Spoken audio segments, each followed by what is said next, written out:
Let's mic history को जानो।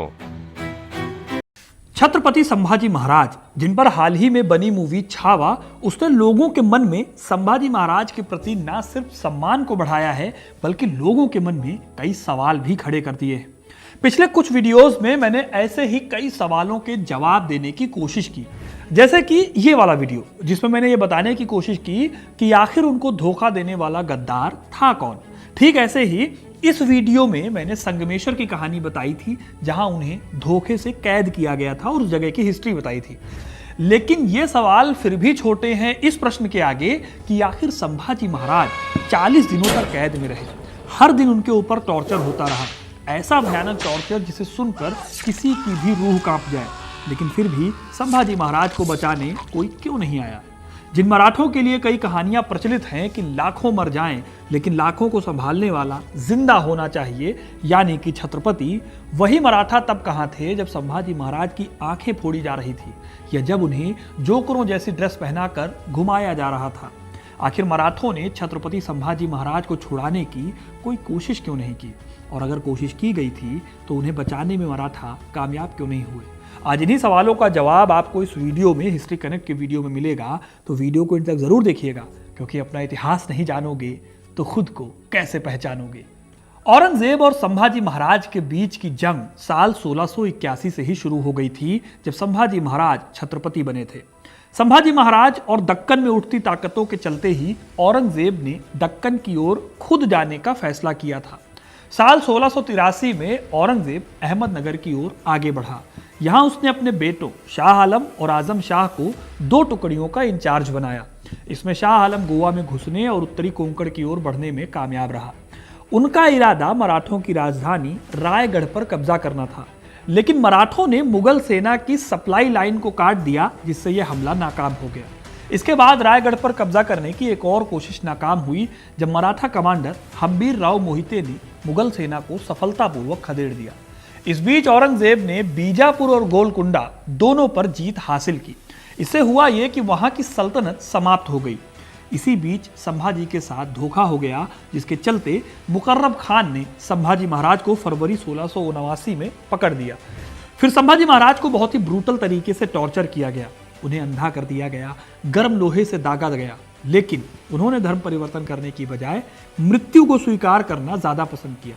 यह सब कुछ 40 दिनों तक चलता रहा, लेकिन इस बीच में कोई भी मराठा सेनापति या मराठा फौज तुलापुर नहीं पहुंच पाई, जहां पर उनके साथ ये ज्यादती हो रही थी। सवाल आता है कि क्यों, और अगर कोशिश हुई थी तो वो नाकाम कैसे हुई। तो दोस्तों, जब संभाजी महाराज को मुकर्रब खान ने पकड़ लिया तो मराठों से बचने के लिए वो बहुत तेजी से संगमेश्वर से तुलापुर की ओर निकला। उसने अपनी सेना को आदेश दिया था कि जल्द से जल्द सेना को बहादुरगढ़ लेकर जाएं। इधर जब औरंगजेब को खबर मिली कि संभाजी महाराज कैद में हैं, तो उसने तुरंत मराठों की घेराबंदी शुरू कराई। औरंगजेब इस मौके को हाथ से जाने नहीं देना चाहता था। इससे मराठे और कमजोर पड़े और दक्कन में मुगलों की राजनीति मजबूत हो गई। इसी वजह से मुकर्रब खान की तरह ही अपने एक बेहद खास सेनापति जुल्फिकार खान को औरंगजेब ने सेना लेकर मराठों की राजधानी रायगढ़ की ओर भेजा। जुल्फिकार खान ने किले पर हमला किया और संभाजी महाराज की पत्नी रानी येसुबाई और उनके 7 साल के पुत्र शाहूजी महाराज को कैद कर लिया। हालांकि इस हमले से संभाजी महाराज के छोटे भाई राजा राम महाराज बच निकले। रायगढ़ को दोस्तों मराठों का हृदय माना जाता था, लेकिन संभाजी के बाद औरंगजेब ने रायगढ़ को चारों ओर से घेर लिया। यही वजह है कि मराठों को समय ही नहीं मिला कि वो मुगलों से संभाजी को छुड़ाने के लिए कोई बहुत बड़ा अभियान छेड़ पाए। सबसे बड़ी बात यह थी कि संभाजी महाराज के सबसे करीबी मित्र हम्बीर राव मोहिते की भी वाई की लड़ाई में पहले ही मृत्यु हो गई थी, जिससे मराठा कमजोर हो गए थे।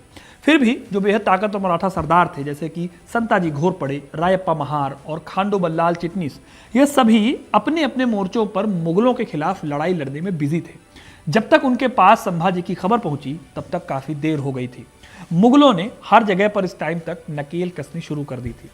इतिहासकारों के हिसाब से संभाजी महाराज की गिरफ्तारी इतनी अचानक हुई और इतनी अनएक्सपेक्टेड थी कि मराठा सेना को संगठित होने का मौका ही नहीं मिला। औरंगजेब ने चप्पे चप्पे पर पहरा बिठाकर पूरी तैयारी की थी कि संभाजी महाराज की खबर ना पहुंचे, जिससे कि मराठे कोई बड़ी योजना ना बना सके। अब एक तरफ छत्रपति संभाजी महाराज थे, जिन्हें बचाकर मराठों के छत्रपति को बचाया जा सकता था, तो दूसरी तरफ मराठा परिवार था जिसे बचाए बिना मराठों की ताकत को बचा पाना बहुत मुश्किल था। इसलिए सबसे पहले किले को और छत्रपति राजा राम को बचाने की कोशिश की गई ताकि मराठों की ताकत को दोबारा लड़ने के लिए खड़ा किया जा सके। शायद मराठों ने ऐसा कभी सोचा नहीं था कि ऐसी भी हालत आ सकती है कि जब उन्हें छत्रपति और पूरे मराठा साम्राज्य में से किसी एक को चुनना पड़ेगा। मराठों के सामने समस्या यह थी कि संभाजी महाराज को छुड़ाने जाएं तो रायगढ़ पर मुगलों का कब्जा हो सकता था और वहीं रायगढ़ को बचाने पर संभाजी महाराज को खोना पड़ सकता था। आखिर में मराठों को कड़ा फैसला लेना पड़ा। अब यहाँ पर आप सोच सकते हैं कि दक्कन में जब मराठे लगातार मुगलों को हराकर ताकतवर बन गए थे तो उन्होंने सीधे सीधे औरंगजेब पर हमला करके संभाजी महाराज को क्यों नहीं बचा लिया। तो इसके लिए थोड़ा सा आपको मिलिट्री टेक्निक या मिलिट्री टेक्निक को समझना पड़ेगा। देखिए, सबसे पहली बात नोट करने वाली यह है कि मराठों के पास औरंगजेब की तुलना में बहुत कम सेना थी। औरंगजेब की दक्कन में तैनात सेना करीब 5 लाख के आसपास थी, वहीं मराठे कुल मिलाकर 1 लाख भी नहीं थे। ऐसे में मराठों के पास सबसे बड़ी ताकत थी छापामार युद्ध की। अगर आपने छावा मूवी देखी है या फिर इसका टीजर भी देखा है तो आपने छापामार युद्ध की जल, थल और नभ में बांटकर दिखाई गई टेक्निक को नोटिस किया होगा। इसी से मुगल फौज डरती भी थी। लेकिन दोस्तों, तुलापुर में जहां पर संभाजी महाराज को लेकर कैद किया गया था वो किला पड़ता था साफ मैदान में। तुलापुर का किला एक खुले मैदान में था जहां आसपास कोई पहाड़ी रास्ते नहीं थे जिसके दम पर मुगल फौज पर हमला किया जा सके। सीधी लड़ाई में तो मुगल वैसे भी मराठों पर भारी थे क्योंकि उनकी सेना और उनकी तोपें कहीं ज्यादा थी। यही वजह है कि 40 दिनों तक संभाजी महाराज को तड़पाया गया लेकिन उन्हें बचा पाने वाला कोई मराठा उन तक नहीं पहुंच पाया। तो सवाल उठता है कि क्या कोई भी शख्स, कोई भी मराठा उनके लिए कभी आगे ही नहीं आया? इस सवाल के जवाब में मेरे पास एक कहानी है और कहानी है जोत जी केसरकर की। यह कहानी मराठों की बहुत प्रसिद्ध कहानियों में से एक है। हालांकि इसकी ऐतिहासिकता को लेकर दावा किया जाता है लेकिन मराठों के बीच में इस कहानी की पॉपुलैरिटी बहुत ज्यादा है।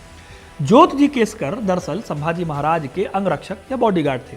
ये संभाजी के साथ हर शिकार में उनके साथ जाते थे। हालांकि वो संगमेश्वर में उनके साथ नहीं गए थे। कहते हैं कि जैसे ही उन्हें पता चला कि संभाजी महाराज को कैद करके बहादुरगढ़ ले जाया जा रहा है तो उन्होंने बिना कुछ ज़्यादा सोचे समझे कुछ मराठों को साथ में लिया और एक ग्रुप बनाकर मुकर्रब खान के काफिले पर अटैक करके संभाजी महाराज को छुड़ाने का प्लान बनाया। जैसा कि मैंने आपको पहले बताया कि औरंगजेब और उनके सेनापतियों ने चप्पे चप्पे पर पहरा बिठा रखा था ताकि संभाजी को सुरक्षित बहादुरगढ़ ले जाया जा सके। हालांकि इतनी तैयारियों के बाद भी शिराला के पास जोतिया जी ने अचानक हमला कर दिया। जोतिया जी के पास 100 से भी कम मराठे या मावले थे जिन्होंने संभाजी महाराज की जान बचाने के लिए मुगलों से लड़ना शुरू कर दिया था। हालांकि केसरकर, जोतिया जी केसरकर की यह योजना कामयाब नहीं हो पाई और उनके सभी साथी मारे गए। फिर खून से नहाए जोतिया जी केसरकर भी शिराला के जंगल में घायल होकर जमीन पर गिर पड़े। वे संभाजी महाराज को बचाने में कामयाब नहीं हो पाए। बाद में उन्हें भी कैद कर लिया गया। वैसे कहा जाता है कि ऐसी ही एक और कोशिश संभाजी महाराज के दूसरे बॉडीगार्ड रायप्पा महार ने भी की थी, लेकिन उनका प्लान भी काम नहीं आ सका और औरंगजेब के सैनिकों ने उन्हें मार डाला। इस तरह संभाजी महाराज को बचाने की कोशिशें कामयाब नहीं हो पाई। आखिर में संभाजी महाराज को टॉर्चर करके उनकी जान ले ली गई। ये मराठी सत्ता के लिए बहुत बड़ा झटका था। ऊपर से संभाजी महाराज के बेटे साहूजी महाराज और पत्नी येसुबाई को औरंगजेब ने कैद भी कर लिया था। हालांकि फिर इसका बाकायदा बदला लिया गया। मराठों में शायद अपने छत्रपति को ना बचा पाने की टीस थी जिसकी वजह से उन्होंने मुगल फौजों को जमकर मजा चखाया। छत्रपति राजाराम के नेतृत्व में संताजी घोरपड़े और धनाजी जाधव जैसे महान मिलिट्री कमांडरों की बदौलत मराठा सेना दोबारा उठ खड़ी हुई। संभाजी के छोटे भाई राजाराम अब छत्रपति थे और मार्च 1690 में संताजी घोरपड़े की लीडरशिप में मराठों ने मुगलों पर एक भयंकर हमला किया और उनका सामूहिक नरसंहार किया। औरंगजेब इस नरसंहार से बच गया लेकिन उसके अपने बॉडीगार्ड और उसके कई सदस्य मारे गए। हालांकि सूर्यजी पिसाल के विश्वासघात से रायगढ़ पर कब्जा कर लिया गया था लेकिन मराठों ने पन्हाला के किले को बचा लिया। राजाराम खांडो बल्लाल की मदद से दक्षिण की ओर भागने में सफल रहे क्योंकि उन्होंने जिंजी में शरण ली थी। फिर 1691 तक मराठों ने एक जवाबी रणनीति बनाई जिसके हिसाब से संताजी घोरपड़े और धनाजी जाधव ईस्ट में मुगलों पर हमला करेंगे जबकि दूसरे दक्षिणी महाराष्ट्र, उत्तरी कर्नाटक में उनसे भिड़ेंगे जिससे कि उनके संसाधनों पर बोझ पड़ेगा, जबकि रामचंद्र पंत अमात्य और शंकर जी निर्जी सह्याद्रियों की देखभाल करेंगे। 1698 तक औरंगजेब को एहसास हो गया था कि वो पहले से कहीं ज्यादा मुश्किल चैलेंजेस का सामना कर रहा है क्योंकि मराठों के लगातार हमलों ने दक्कन में मुगल सेना का कॉन्फिडेंस खत्म कर दिया था। इसलिए औरंगजेब ने अपने सेनापति जुल्फिकार खान को जिंजी पर कब्जा करने की आखिरी चेतावनी दी। हालांकि आखिरकार मुगल जिंजी पर कब्जा करने में कामयाब रहे, लेकिन ये किसी काम की जीत नहीं थी। राजा राम जी भाग गए थे और लंबी घेराबंदी ने मुगलों के संसाधनों को खत्म कर दिया था। मराठों की राजधानी जिंजी पर कब्जा करने में मुगलों को 7 साल लगे। इस बीच में इतना पैसा बर्बाद हुआ और इतने लोग मारे गए कि औरंगजेब को इसका कोई फायदा नहीं हुआ, उल्टे नुकसान हुआ। 20 साल तक दक्कन की लड़ाई में उनका शाही खजाना लगभग आधा हो चुका था और उत्तर और पश्चिम की रियासतें सिर उठाने का मौका ढूंढ रही थी। लेकिन औरंगजेब को दक्कन में मराठों ने ऐसा चैलेंज दिया कि वो दक्कन में ही उलझे रह गए। जो संभाजी उसे मराठों के आखिरी सबसे खतरनाक छत्रपति लग रहे थे, वो उसकी सबसे बड़ी भूल साबित हुए, क्योंकि 50,000 की सेना लेकर भी मराठों ने मुगलों के डेडलॉक की स्थिति खड़ी कर दी थी। इसी खीज में औरंगजेब दक्कन से कभी वापस नहीं आ पाया। इस तरह से मुगलों को दक्कन में हराया जा रहा था। साल 1700 में राजा राम की मृत्यु के बाद उनकी विधवा ताराबाई भोसले ने सत्ता संभाली, जो हम्बीर राव मोहिते की बेटी थी। फिर अगले 7 साल तक उन्होंने औरंगजेब की सेना को धूल चटाई। एक तरह से दक्कन औरंगजेब के लिए वैसा ही बन गया था जैसा नेपोलियन के लिए रूस बन गया था। एक लंबा, थका देने वाला अभियान जिसने रूस के संसाधनों को खत्म कर दिया था और उसकी ही सेना का हौसला तोड़ दिया। कुल मिलाकर देखा जाए दोस्तों, तो संभाजी महाराज को बचाने में जो कामयाबी नहीं मिली, उसके पीछे कई फैक्टर्स जिम्मेदार थे। लेकिन यह बात तय है कि संभाजी महाराज की मृत्यु का बदला मराठों ने बहुत अच्छे से लिया। आपको क्या लगता है, कमेंट करके जरूर बताइएगा। वीडियो को लाइक और शेयर करना ना भूलें और ऐसी इंटरेस्टिंग कहानियों के लिए, इतिहास से जुड़े रहने के लिए हिस्ट्री कनेक्ट को सब्सक्राइब जरूर करें। धन्यवाद।